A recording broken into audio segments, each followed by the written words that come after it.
other worlds in this universe is something hard for us to believe. The story I'm about to tell not only proves to me there is another world up there somewhere, but some type of creatures or beings exist on that world. Many things have been written and many different stories have been told about what happened October the 11th, 1973, on the banks of the Pascagoula River here in Pascagoula, Mississippi. This is the true story. I know, because I was there. Calvin Parker and myself were employed by F.P. Walker Shipyard at that time. Sometime during the day, on that almost fateful Thursday, we decided to go fishing after work. We'd take our spinning reels and shrimp for bait and fish from the banks of the river for redfish and speckled trout. After trying a few places without any luck, we would try one more spot. That was by the old Saltpeter Shipyard, which has been out of operation for years. On many occasions I had caught fish there in the past, but after trying there for a while, our luck didn't seem to be any better, and by this time it had become dark. We were about ready to give it up and go home, when all of a sudden I heard some kind of zipping sound behind us. As I turned, I saw a blue flashing light. Some type of craft was approaching the ground. This just couldn't be, I thought. But there it was, about 30 foot long, maybe 10 foot high. And the angle it was toward us, I couldn't tell how wide it was. It was shaped something like a football, more blunt at one end. The craft was metallic, and there could have been a dome on top, I'm not quite sure. Something that looked like two windows up toward the front and close to the top. The expression on Calvin's face told me that he was looking at the same thing. The craft hovered about 2 foot from the ground, and almost instantly an opening appeared at one end. And there's no way for me to express the feelings I had when these three things appeared in that opening. My God, Calvin, what's happening? I'll never forget those words. As I glanced toward Calvin, he seemed to be going in shock. These 2 inches tall, the head seemed to come directly to the shoulders without a neck. The nose was about 1.5 inches long, and it came to a point. The ears were similar to the nose, maybe a little longer. And directly under the nose was a slit. It resembled a mouth. There could have been eyes. I can't recall what they looked like. Their skin, or it could have been some type of clothing, reminds me of elephant skin, and it was very wrinkled, and it seemed to shine. The arms resembled human arms, but the hands were webbed with something like a thumb, more like pincers, and the arms were long in proportion to the body. The legs remained together, and the feet seemed to be round, like an elephant's foot. And these things seemed to glide about the same height from the ground as the craft, and almost instantly were upon us. 2 of them took hold of my arms from the side. There was no sensation. I was raised from the ground. I glanced around, I saw one take hold of Calvin, and I saw him go limp, and found out later he had fainted. The battles I survived almost 2 years in career crossed my mind, but I could not resist these things.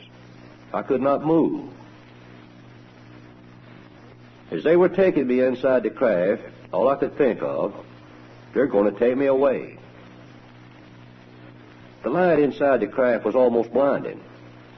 The room seemed to be round, with no tables, no chairs, and I've been unable to describe the instruments inside the room.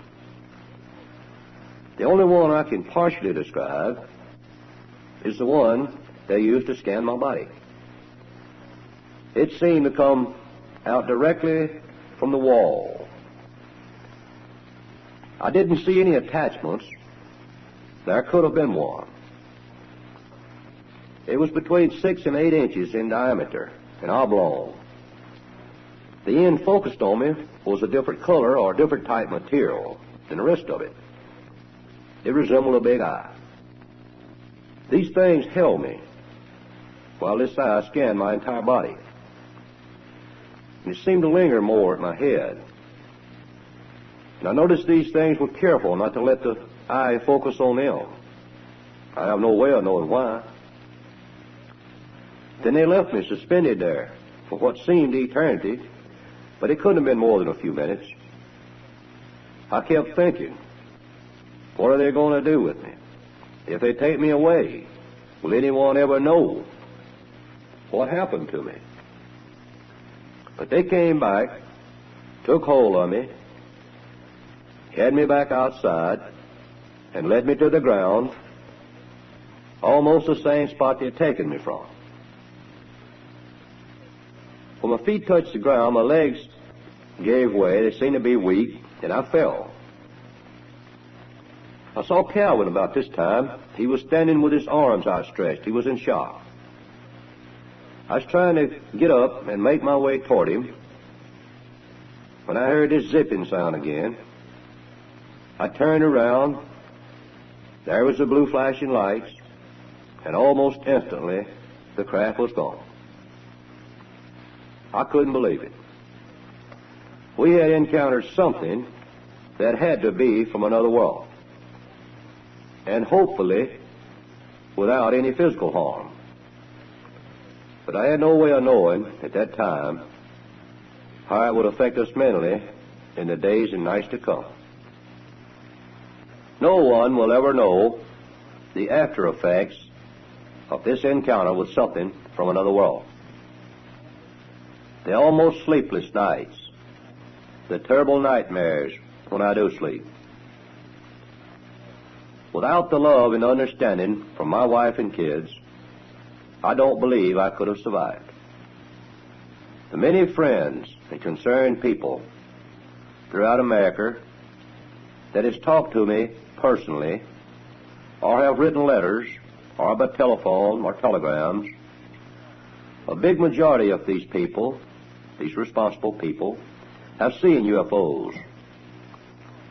Some are even scared to tell their neighbors because they don't want to be laughed at, called nuts. Our governments say they don't exist. Well, what's got to happen? Has 200 million people got to see a UFO before it's firmly believed? The law of average tells me I don't have too many more years to live. But our future generations, if there is future generations, can look back and say that he has done everything, or he did do everything that was humanly possible to prove that there is other worlds up there somewhere, and that some type of beings exist on those worlds. I was hypnotized by scientists that are known worldwide, and a polygraph test or a lie detector test, which proved I was telling the truth. I don't know of any other way that I can give more proof. Only one thing. There's something, I don't know how to explain it, but something I've been trying to remember that happened to me while I was aboard that craft. And hopefully it will come to me someday, and that could be the final proof.